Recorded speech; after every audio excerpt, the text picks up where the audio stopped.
Hello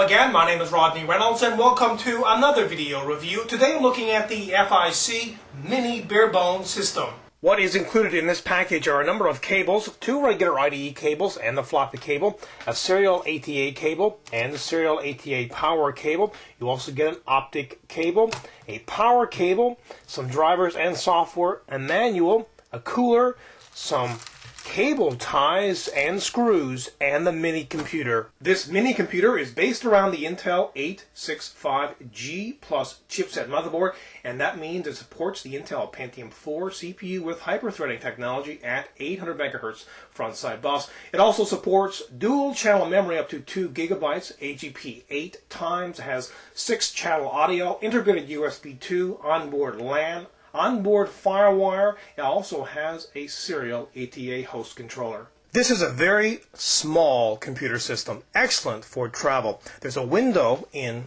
each side, and it's covered in plastic on top of all this aluminum, which makes it look very neat. Now let's have a closer look at the front. At the top is the 5¼ drive bay, 3½ drive bay. At the left is the reset button. At the very right is the power button. You also have a hard drive LED and a power LED. Further down is the optic in, center, base, as well as the rear out, line out, mic, USB ports, FireWire port, and at the bottom are a few ventilation holes.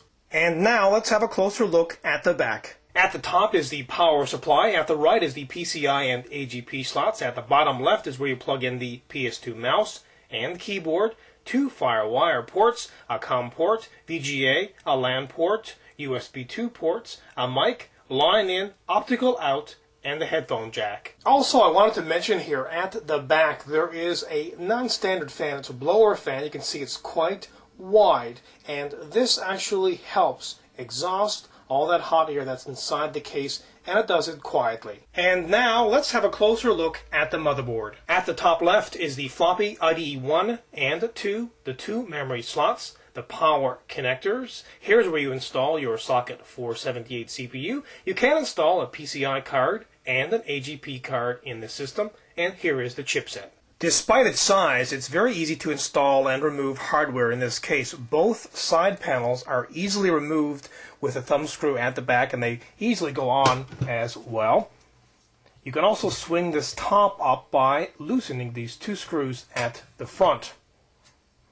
There's also a tray in here which houses one internal 3½, an external 3½, as well as a 5¼ drive. You can see now you can really get in here to install or remove any hardware. And now that everything is connected, have a look and a listen.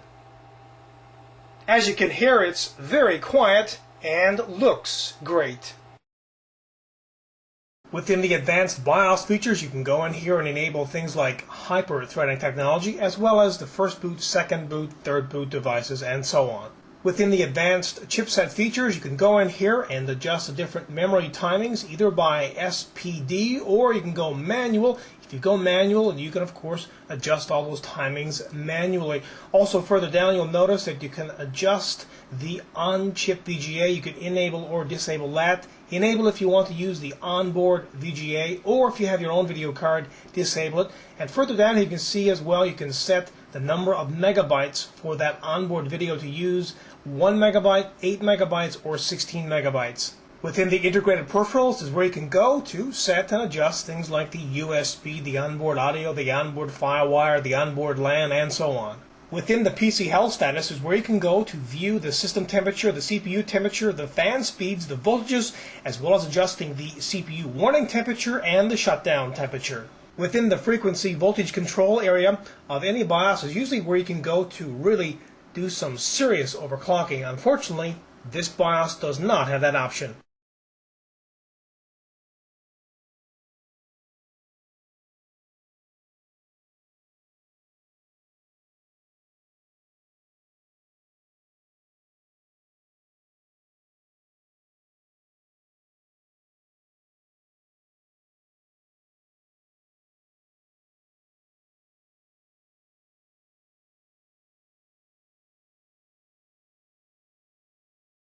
The SI software Sandra CPU result is 7,161.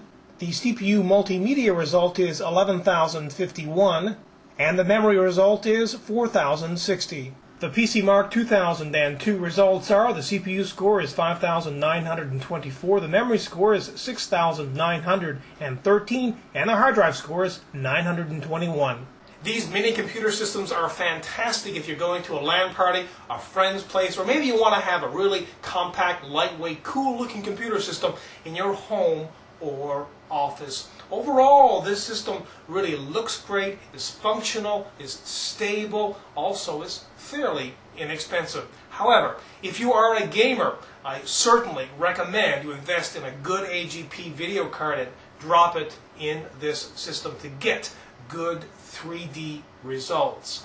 I would have liked to see more overclocking options as well in the BIOS. However, considering that this is a mini system, most of them on the market do not have much in the way of overclocking in the BIOS. But overall, this is a kick-ass product. Again, my name is Rodney Reynolds, and this has been another video review. Be sure to check back very soon. I will have a brand new one for you then. Also pop into my website at www.3dgameman.com, and while you're there, you can go into the forums and register. And remember, registration is completely free. Also keep in mind, you can find out a lot more on this product in the forums. Until the next time, take care.